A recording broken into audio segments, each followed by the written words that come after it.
je prie que ta main qui n'est pas courte puisse toucher chaque personne et que ton feu passe de la tête aux pieds, transforme nos vies, transforme nos vies. Seigneur, que le ciel soit transféré en ces lieux.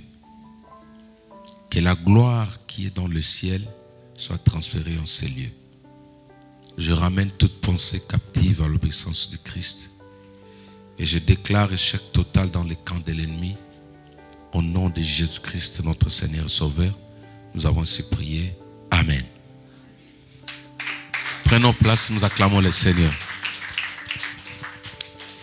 Est-ce qu'on peut solennellement acclamer le Seigneur? Gloire à Dieu. Alléluia. Ok. Le Seigneur m'avait mis à cœur que l'on passe plus de temps dans l'adoration aujourd'hui. Amen. Nous nous soumettons à la direction du Saint-Esprit. La réussite dans la vie d'un enfant de Dieu commence le jour où il apprend à suivre la voie du Saint-Esprit. Le jour où il apprend à être obéissant à la voix du Saint-Esprit. Alléluia. C'est une journée magnifique. Une journée où le Seigneur va faire de grandes choses dans nos vies. C'est quelqu'un d'accord avec moi? Alléluia. Merci Jésus. Alors, rapidement, nous allons passer à la parole de Dieu. Comme je disais, que Dieu ne fait rien sans pour autant associer sa parole. La parole est l'unique moyen qui permet à Dieu de pouvoir résoudre les problèmes dans la vie de ses enfants. Là où la parole n'est pas enseignée, où la parole n'est pas prêchée, c'est difficile que l'on voie un miracle. Raison pour laquelle, quand ils étaient en Égypte, ils ont pleuré pendant longtemps. Dieu a commencé premièrement par envoyer sa parole. Alléluia. La Bible dit dans leur détresse, ils crièrent à l'Éternel et l'Éternel envoya sa parole. Quand la parole n'est pas prêchée et que vous commencez directement à voir des miracles, là c'est l'homme qui agit ou c'est d'autres forces qui sont en train d'agir. Alléluia. C'est-à-dire que la parole de Dieu est l'unique moyen où Dieu fait passer ces bénédictions, où Dieu fait passer la guérison. J'ai toujours dit que le DHL céleste qui vient vous livrer ce que vous attendez de Dieu s'appelle la parole de Dieu. Amen. Alléluia. C'est pourquoi l'église d'aujourd'hui, nous devrions être dans la joie quand on veut entendre ou écouter la parole de Dieu. Les gens qui pensent que la parole de Dieu dérange, les gens qui pensent que la parole de Dieu n'a pas encore de la place dans leur vie, ce sont des personnes qui sont déjà séduites. Alléluia. C'est des personnes qui sont loin de comprendre le fonctionnement de Dieu. Partout, quand vous regardez même dans le livre de Genèse, Dieu a commencé premièrement, il a tout créé par la parole. Alléluia. Alors cette parole que nous allons entendre ce matin, ma prière est qu'elle soit un canal de bénédiction dans la vie de toutes les personnes qui nous suivent et ceux qui sont ici présents. Je vais redemander encore qu'on acclame très fort pour le Saint-Esprit qui est parmi nous, le chef de l'église. Est-ce qu'on peut acclamer pour le Saint-Esprit? Est-ce qu'on peut honorer solennellement le Saint-Esprit plus que François Hollande, les mamans ont compris, plus que Obama? Est-ce qu'on peut honorer le Saint-Esprit plus que le président, le chef d'État? Est-ce qu'on peut honorer le Saint-Esprit? On l'acclame tout en étant debout. Ça, c'est pour le Saint-Esprit. Même les enfants, est-ce qu'on peut honorer le Saint-Esprit? Même ceux qui nous suivent à la maison, est-ce qu'on peut honorer le Saint-Esprit? Quand on acclame le Saint-Esprit, c'est différemment du pasteur. Quand on acclame le Saint-Esprit, c'est différemment du prophète. Quand on acclame le Saint-Esprit, c'est différemment de tous les hommes élevés en dignité. Parce que c'est lui le chef en titre, le Saint-Esprit de Dieu. Dis avec moi le Saint-Esprit. Le Saint-Esprit. Le Saint-Esprit. Le Saint-Esprit. Acclamons encore une fois pour le Saint-Esprit. Prenons place, alléluia. Il est merveilleux. Alléluia. Nous sommes toujours dans cette marathon que nous avons commencé la fois dernière. Nous sommes en train de parler sur la destruction des lois établies. Mais nous allons aujourd'hui toucher encore ce que nous avons dit le dimanche dernier pour pouvoir aller dans la prière. Je vais vraiment, par la grâce de Dieu, tout faire au moins pendant 20 minutes, 25 minutes, finir mon exposé et nous allons prier. Aujourd'hui, nous allons essayer de respecter l'heure. Et c'est un travail que nous devrions faire ensemble. Amen. Le travail du temps, nous devrions le faire ensemble. Moi, je ne vous condamne pas. Même moi, j'étais dans ça.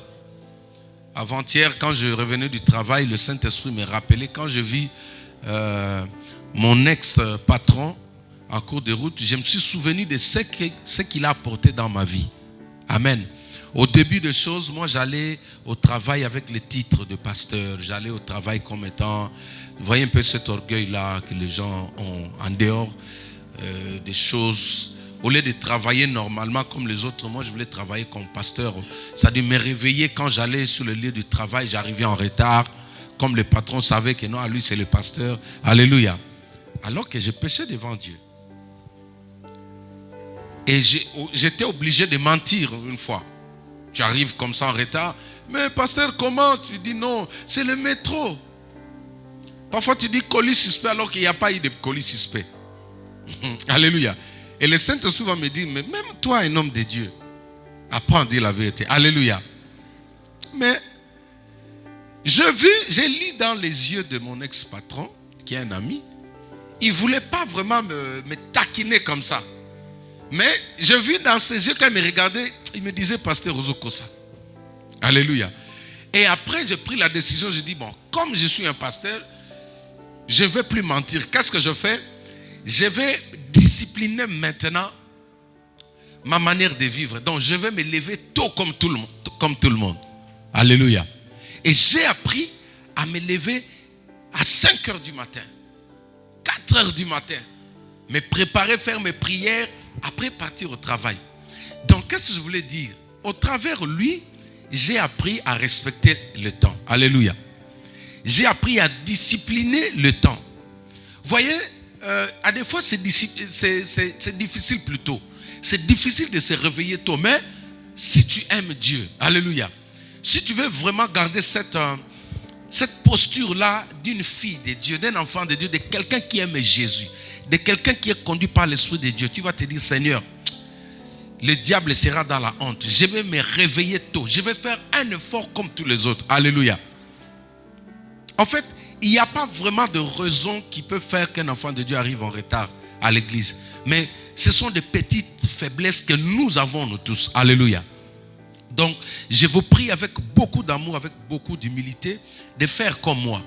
Un jour, je me suis dit, c'est pas bon qu'on demande toujours à un homme de Dieu, pourquoi tu viens en retard, pourquoi? Et tu seras obligé de mentir. Alléluia. Même si tu dis que non, il y a eu colis suspect, tu es en train de mentir. Alléluia. Parfois, tu dis non, pasteur, il y a eu ceci, mais toi-même, ta conscience te dit que non, tu n'as pas dit la vérité. Alors, tout ça, ce sont des pièges qui permettent à l'ennemi de pouvoir bloquer même votre bénédiction. Il n'y a pas de petits péchés devant Dieu. Alléluia. Ça dit, faisons un effort. J'ai pris vraiment que le Saint-Esprit qui m'a convaincu de me lever aussi tôt. Aujourd'hui, même quand il m'arrive d'arriver en retard au travail, je dis la vérité. Alléluia. Je dis la vérité, non, j'ai eu tel empêchement, je ne peux pas mentir, non, ma femme était malade ou mon fils. Non, je dis la vérité. Alléluia. Donc, faisons cet effort ensemble pour que nous puissions respecter l'heure. Il y a des gens qui veulent venir ici, mais ils savent que les églises, entre guillemets, africaines, nous ne sommes pas églises africaines, nous sommes une église francophone. C'est ça ma vision. Je ne vois pas seulement des Africains, non. Dieu ne m'a pas montré ça. Donc, si nous commençons à établir la discipline, en nous-mêmes, vous allez voir que même les étrangers vont nous rejoindre. Alléluia. Est-ce que quelqu'un est content? Acclamons le Seigneur.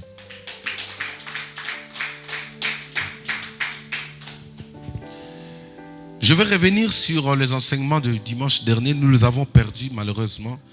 Nous n'avons pas pu le mettre sur YouTube parce qu'il y avait une erreur au niveau, au niveau technique. Mais nous allons essayer de revenir sur ces messages. Pas parce que nous l'avons perdu, mais parce que le Seigneur m'a mis à cœur. Parce que ça concerne beaucoup de gens. Alors, nous l'avons intitulé « Comment vaincre une autorité ?» Comment vaincre une autorité? Comment vaincre une autorité? Nous avons défini comme telles les autorités, ce sont des personnes haut placées, dans l'État, dans le gouvernement, c'est-à-dire des ministres, tout celui qui joue un rôle au-dessus du peuple, c'est une autorité. Tout celui qui détient le dernier mot dans un endroit, il est automatiquement une autorité. Alors, ce sont les autorités qui feront l'objet de notre entretien. Ce matin, nous allons essayer de parler de ces choses.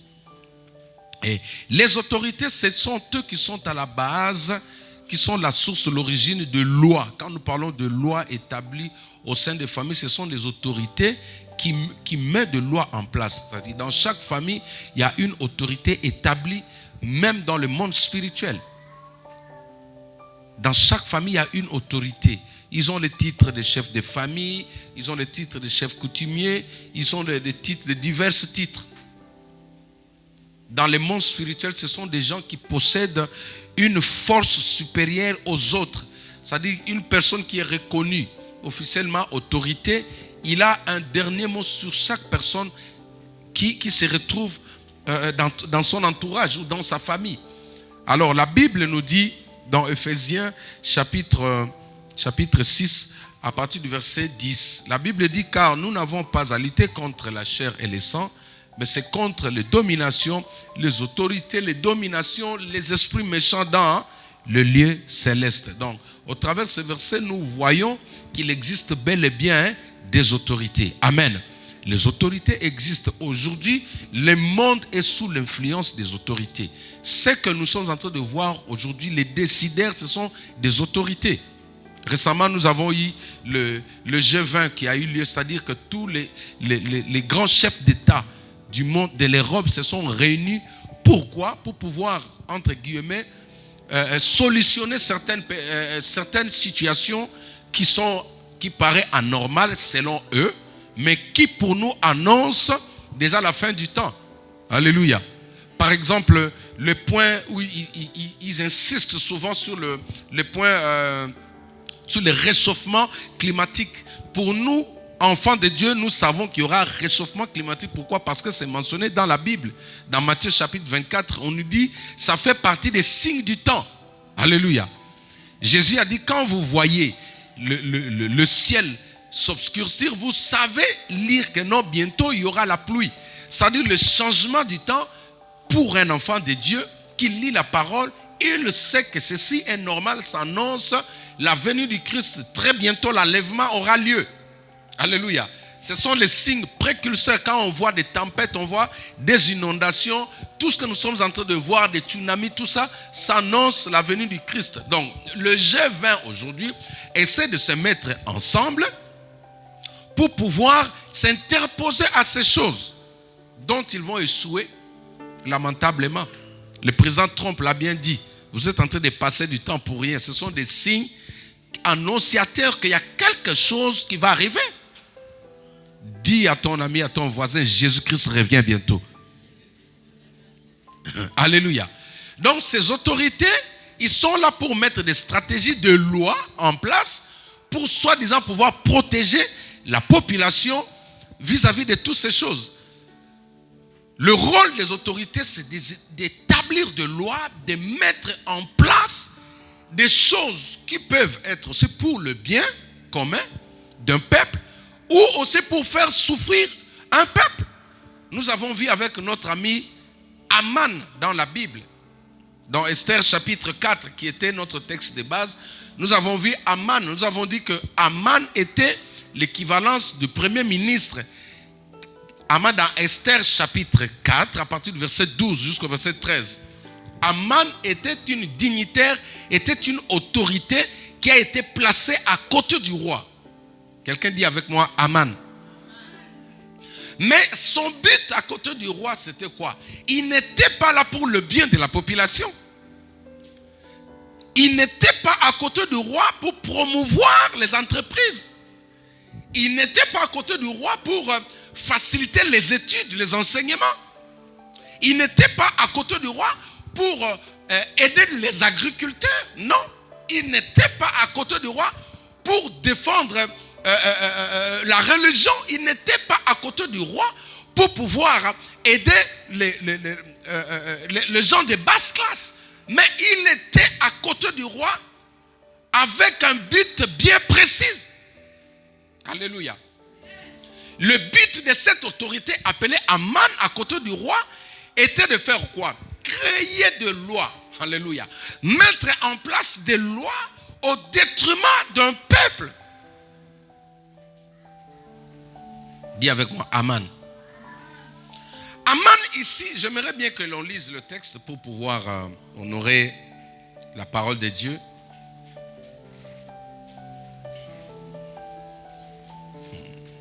Notre thème, je répète, c'est comment vaincre une autorité. Amen.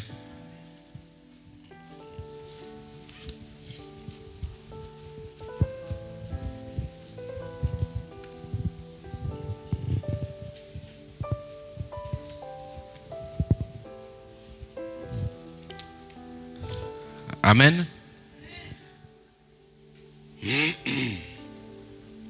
Verset 12. Lorsque le parole, Esther chapitre 4, à partir du verset 12. Non, j'aimerais qu'on remonte au chapitre 3 toujours. Esther chapitre 3. Non, 3 d'abord. Esther chapitre 3, pour soutenir ce que je vais dire tout à l'heure. Verset 13.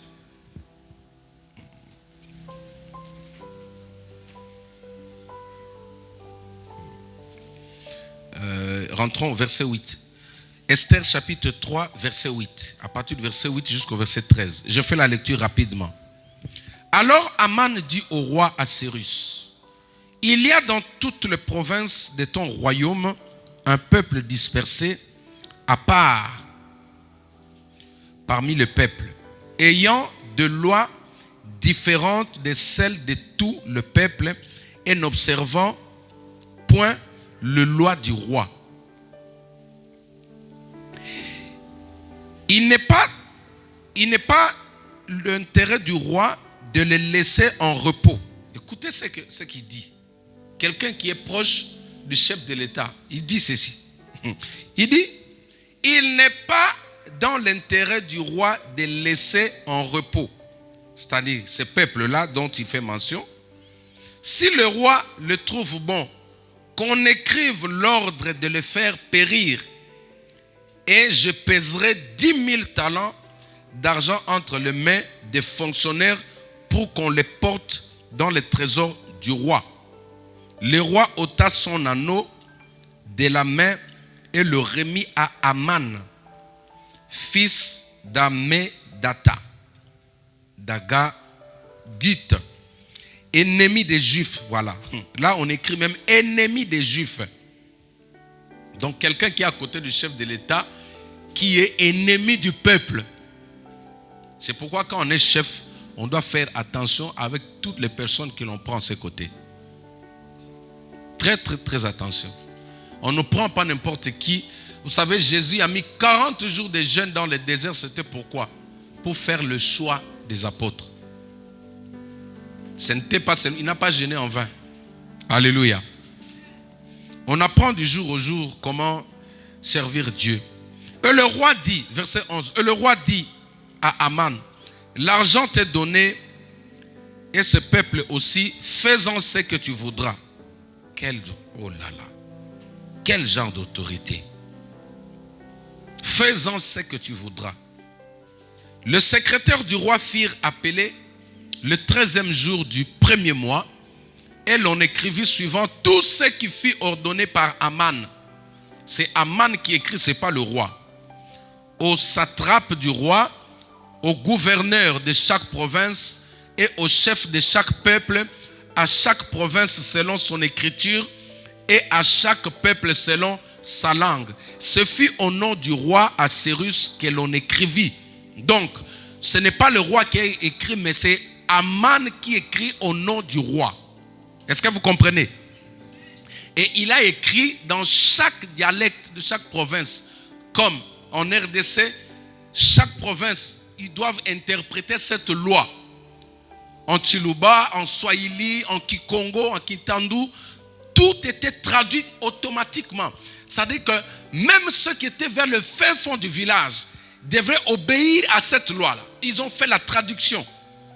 Ce fut au nom du roi Assyrus que l'on écrivit et on scella avec l'anneau du roi. Les lettres furent envoyées par des courriers dans toutes les provinces du roi pour qu'on détruisît, qu'on tuât et qu'on fit périr tous les juifs, jeunes, écoutez, jeunes et vieux, petits enfants, femmes, en un seul jour. Parole du Seigneur. Parole du Seigneur. Chers amis, nous n'avons pas à lutter avec les simples personnages que tu crois là. Une autorité, c'est quelqu'un qui a de l'influence. Une autorité, c'est quelqu'un qui a le pouvoir. Une autorité, c'est quelqu'un qui a la parole. Quand il parle, les gens se soumettent. Voilà le combat que nous avons aujourd'hui. Voilà le combat que l'Église a aujourd'hui. Voilà le combat que la famille a. Voici le combat du couple.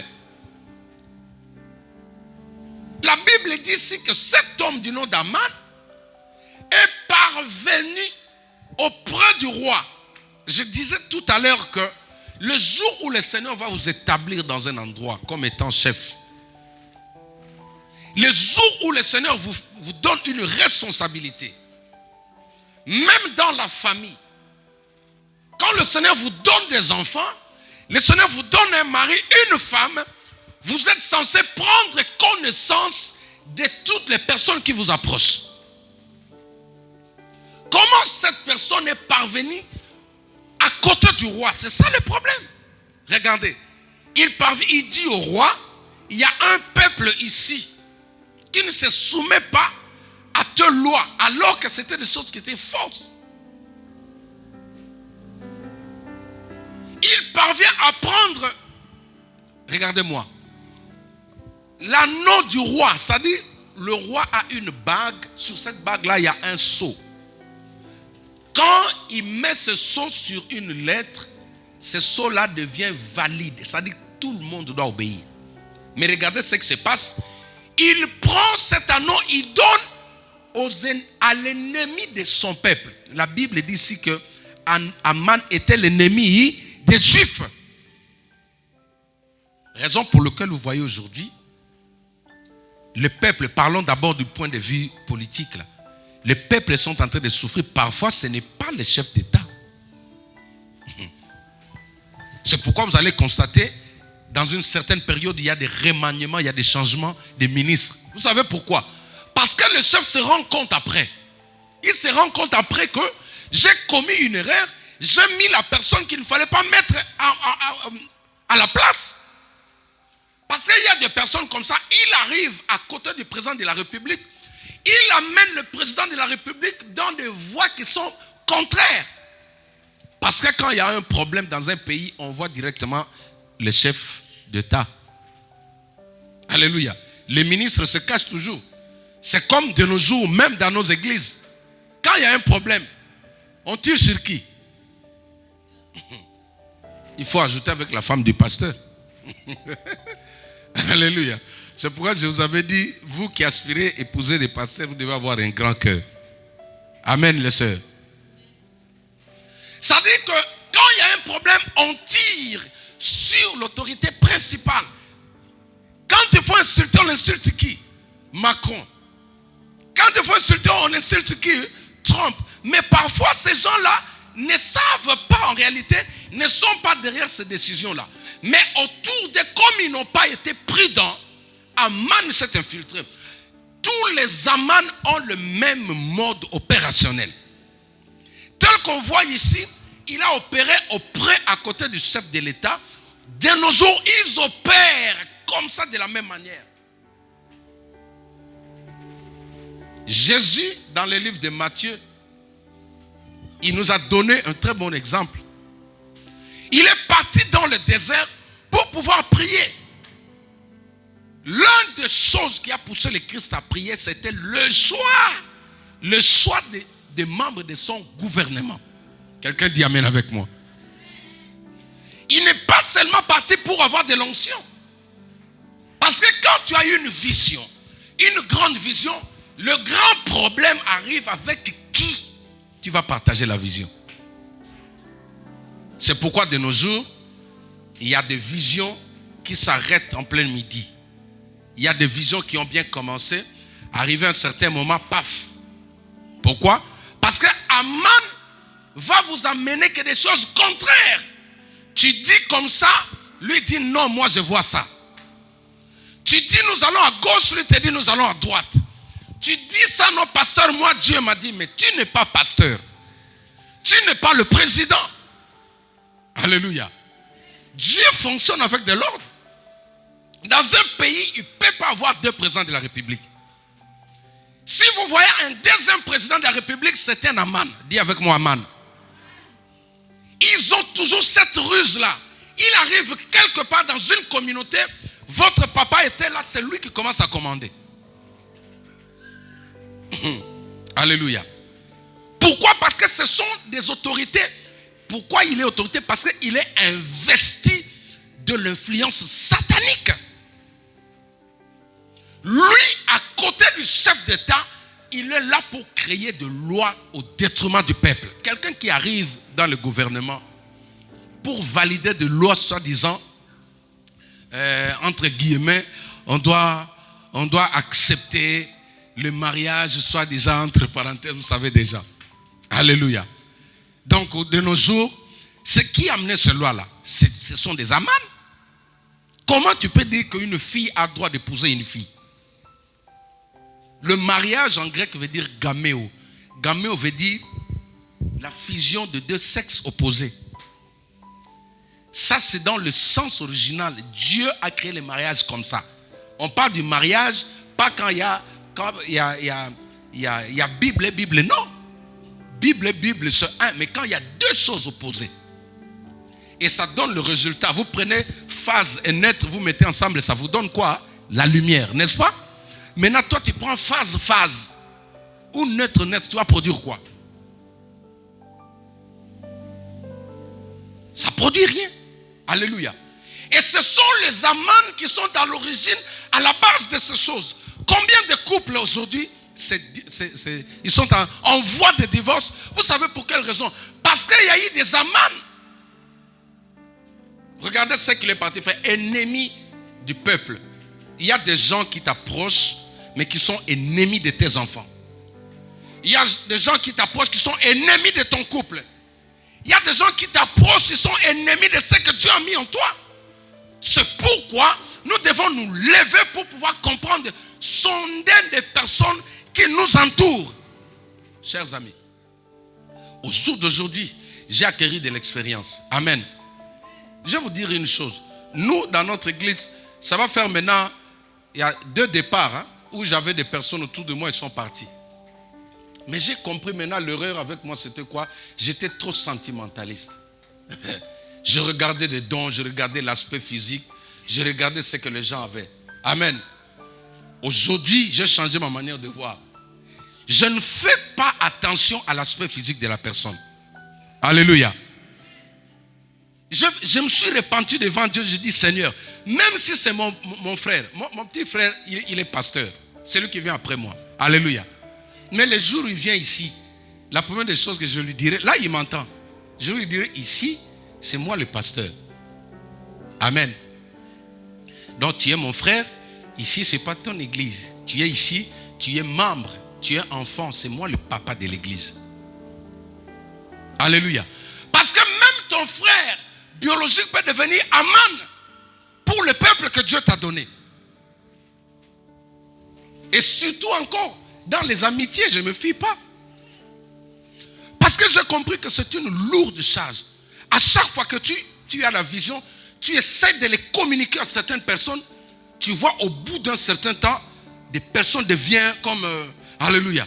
C'est là que j'ai compris que la charge que Dieu m'a donnée, je ne peux pas le confier à n'importe qui.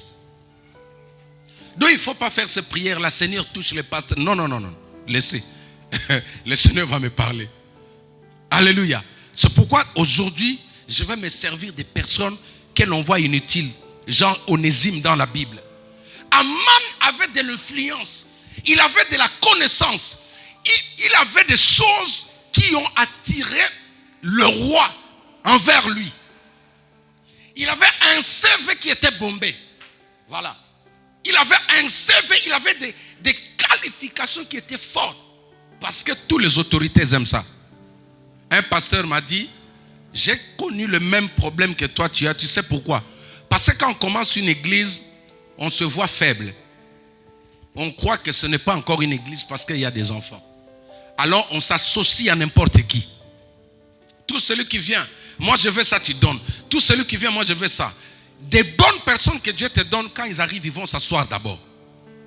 Ils vont rester assises, même 5 ans. Tu vas voir leur fidélité. Tu vas voir leur loyauté. Mais quelqu'un qui vient vite pour monter là, qui fait tout pour monter là, ça c'est un Aman.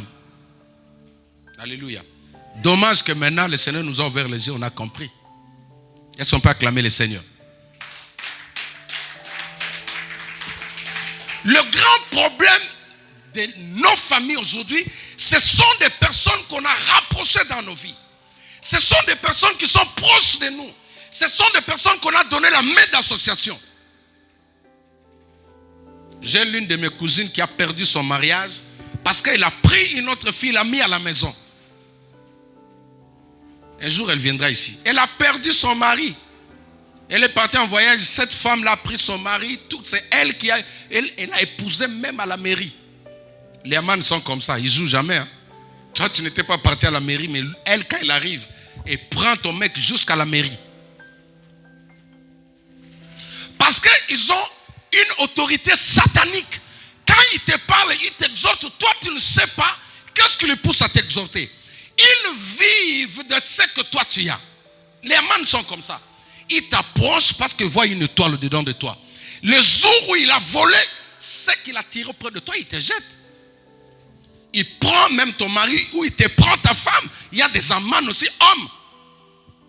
Oui. Il vient comme ça, mais dans son cœur, quand il voit ta femme passer, il prend un verre d'eau, il boit. Alléluia. Mais Aman ici, c'est une autorité. Maintenant, comment le vaincre? La Bible dit ceci, dans chapitre 4, à partir du verset 12. Mardoché, son oncle, l'oncle d'Esther lui dit, ne t'imagine pas que le fait que tu sois, que tu habites, que tu dors ensemble avec le roi, que tu dors ensemble avec, dans le palais royal, tu seras épargné des lois qui ont été établies. Regardez la loi, une loi, là où elle peut influencer. On envoie cette loi même dans des provinces. Vous avez lu ça, n'est-ce pas? Est-ce que vous avez lu ça? Chapitre 3, restez toujours là dans cette page-là. Chapitre 3, on va lire à partir du verset 12. Chapitre 3, verset 12. Les secrétaires du roi furent appelés le 13e jour du premier mois et l'on écrivit suivant tout ce qui fut ordonné par Aman au satrape du roi, au gouverneur de chaque province et au chef de chaque peuple.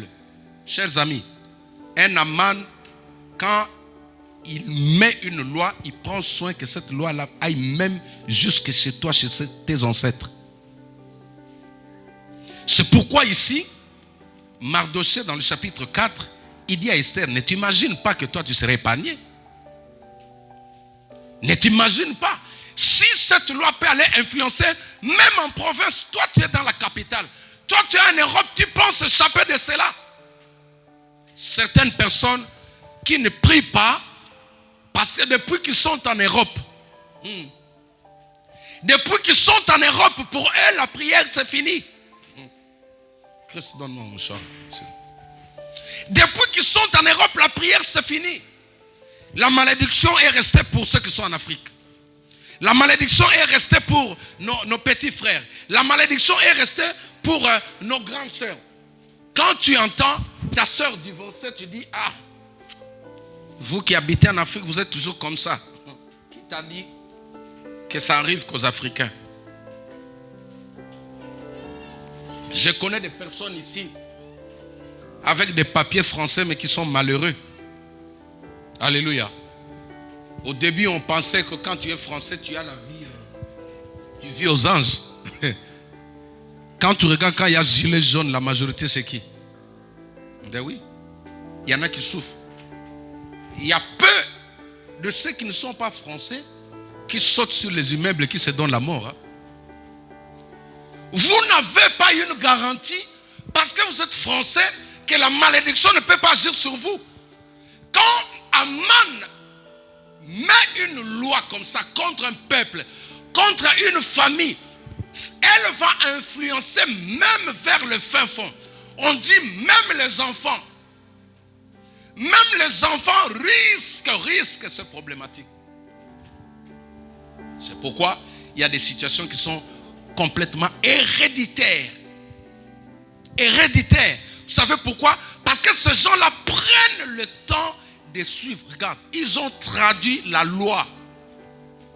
Quand on a dit, dans cette famille ici, personne ne va se marier, ou ils vont se marier au bout d'un certain temps, ils vont se séparer. Quand la loi a été promulguée, c'est pour tout le monde, même les enfants de vos enfants. Alléluia. C'est pourquoi l'Église, nous devons prendre conscience que la guerre que nous avons, c'est vis-à-vis des personnes qu'on appelle des autorités. Une autorité, tu ne peux pas le vaincre comme ça seulement en parlant. La parole, tu n'écoutes pas. Tu ne médites pas. Tu marches comme tu veux. Tu n'es pas présent dans la présence de Dieu. Chers amis, pour être fort, pour terrasser une autorité, tu as besoin d'une certaine qualité dedans de toi. Une autorité, ce n'est pas quelqu'un que tu vas destituer facilement. C'est pourquoi ils sont résistants. Ils sont résistants parce qu'ils ont la force. Si Dieu te donne les yeux pour voir la force de l'adversaire qui te combat, c'est ce jour-là que tu vas prendre la conscience de pouvoir chercher la face de Dieu. Alléluia. Vous savez, il y a des gens qui pensent que le fait d'envoyer l'argent au pasteur, c'est fini, on est victorieux. Oui. Le fait, je ne sais pas, de faire quoi, non. Il y a des choses à remplir. Celui qui veut vaincre, il doit faire des choses. Parce qu'une autorité, c'est un puissant homme.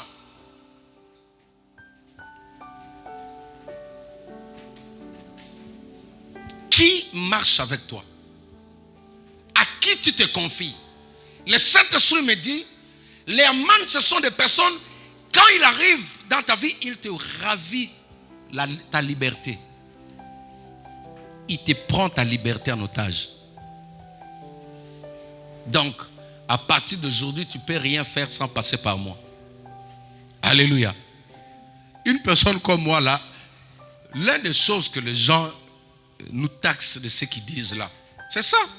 Parce que moi, tu ne peux pas venir me dire des choses comme ça et j'avale parce que tu es beau ou tu es comment. Non. Même si tu es de ma famille, je parle de ma famille pour ne pas vous choquer. Alléluia. Quand tu me dis quelque chose, même si on est des amis d'enfance, de nos jours, je prends le temps de méditer. Quelque temps passé, on me taxait d'être naïf. Même ma femme a déjà dit ça. Mais chérie, tu n'es pas comme un homme. Un homme, il prend la décision sur place. J'ai dit, oh, aujourd'hui, elle m'a donné raison. Alléluia. Elle m'a donné raison parce qu'à la fin, moi, quand je dis quelque chose, elle a commencé à me comprendre. Moi, quand tu me dis quelque chose, je ne jette pas. Je prends la chose, je reste avec ça dans ma tête. Même un mot, quand tu parles avec moi, tout ce que tu dis là, ça reste dans ma tête. Je reste avec ça toute la semaine. il faut que j'arrive à comprendre derrière toi pourquoi tu as dit ça. Parce que le Haman, quand il arrive dans ta vie, il fait tout pour te ravir ta liberté. Non, tu ne peux pas faire ça. Il faut d'abord moi. Oh,